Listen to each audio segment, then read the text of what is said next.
সবসময় বোমা বা মিসাইল দিয়ে আঘাত করতে হয় না, কখনো কখনো অদৃশ্য এক সিগন্যালই যথেষ্ট। আর এই অদৃশ্য প্রযুক্তির কারণেই আবার আলোচনায় এসেছে ইলেকট্রনিক ওয়ারফেয়ার, এমন এক যুদ্ধ যেখানে চোখে কিছু দেখা যায় না কিন্তু ফলাফল হতে পারে ভয়ঙ্কর। মার্কিন নৌবাহিনীর অত্যাধুনিক নজরদারি ড্রোন MQ-4C ট্রাইটন, এই ড্রোন এমন ভাবে ডিজাইন করা হয়েছে যাতে এটি অনেক উঁচুতে দীর্ঘ সময় ধরে উড়ে থেকে বিশাল এলাকা জুড়ে নজরদারি চালাতে পারে। এর মধ্যে রয়েছে শক্তিশালী রাডার, উন্নত সেন্সর, স্যাটেলাইট যোগাযোগ ব্যবস্থা এবং অত্যাধুনিক ডেটা লিঙ্ক প্রযুক্তি। সহজ ভাষায় বললে এটি আকাশে থাকা একটি চলমান নজরদারি কেন্দ্রের মতো। তাই এমন একটি ড্রোনের হঠাৎ যোগাযোগ বিচ্ছিন্ন হয়ে যাওয়া স্বাভাবিকভাবেই নানা প্রশ্নের জন্ম দেয়।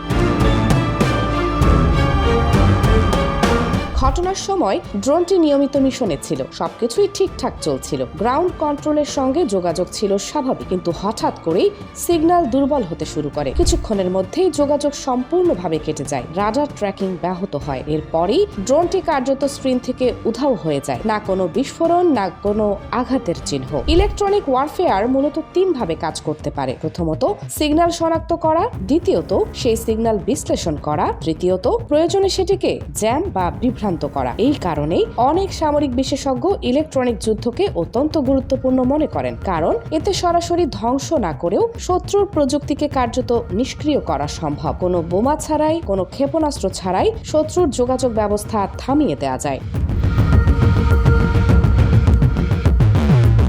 মধ্যপ্রাচ্যের বিভিন্ন দেশ, বিশেষ করে ইরান, তাদের ইলেকট্রনিক সক্ষমতা নিয়ে বহুবার দাবি করেছে। তারা বলেছে তাদের কাছে এমন প্রযুক্তি রয়েছে যা শত্রুর ড্রোন বা নজরদারি ব্যবস্থাকে ব্যাহত করতে পারে। যদিও এই ধরনের দাবির সবকিছু স্বাধীনভাবে যাচাই করা সবসময় সম্ভব হয় না, তবুও বাস্তবতা হলো ইলেকট্রনিক জ্যামিং ও সিগন্যাল ইন্টারফিয়ারেন্স এখন আর কল্পকাহিনী নয়, এটি বহুদিন ধরেই আধুনিক সামরিক কৌশলের অংশ। আধুনিক যুদ্ধের ধরন দ্রুত বদলাচ্ছে। একসময় যুদ্ধ মানেই ছিল দৃশ্যমান শক্তির লড়াই, ট্যাঙ্ক, যুদ্ধবিমান, মিসাইল। এখন সেই তালিকায় যুক্ত হয়েছে সাইবার আক্রমণ, তথ্যযুদ্ধ এবং ইলেকট্রনিক সিগন্যালের লড়াই। একটি শক্তিশালী প্ল্যাটফর্ম সরাসরি ধ্বংস করা কঠিন হতে পারে, কিন্তু তার রাডার বা যোগাযোগ ব্যবস্থা অচল করে দিলে সেটি বড় ধরনের সমস্যায় পড়তে পারে। এই কারণেই সামরিক শক্তির পাশাপাশি প্রযুক্তিগত আধিপত্য এখন অত্যন্ত গুরুত্বপূর্ণ হয়ে উঠছে।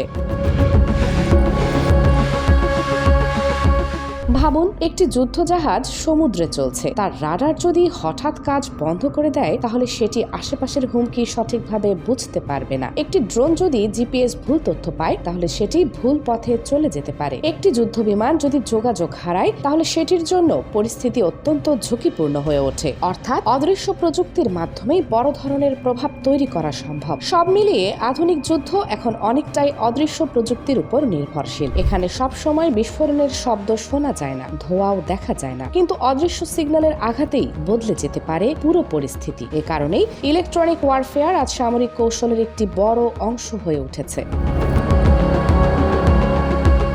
শেষ পর্যন্ত বলা যায়, ভবিষ্যতের যুদ্ধ শুধু অস্ত্রের নয়, প্রযুক্তিরও যুদ্ধ। সেখানে কে কতটা শক্তিশালী মিসাইল বানাতে পারে সেটি যেমন গুরুত্বপূর্ণ, ঠিক তেমনই গুরুত্বপূর্ণ কে কতটা দক্ষতার সঙ্গে সিগন্যাল ও তথ্য নিয়ন্ত্রণ করতে পারে। আধুনিক যুদ্ধক্ষেত্রে অদৃশ্য তরঙ্গই হতে পারে সবচেয়ে বড় অস্ত্র।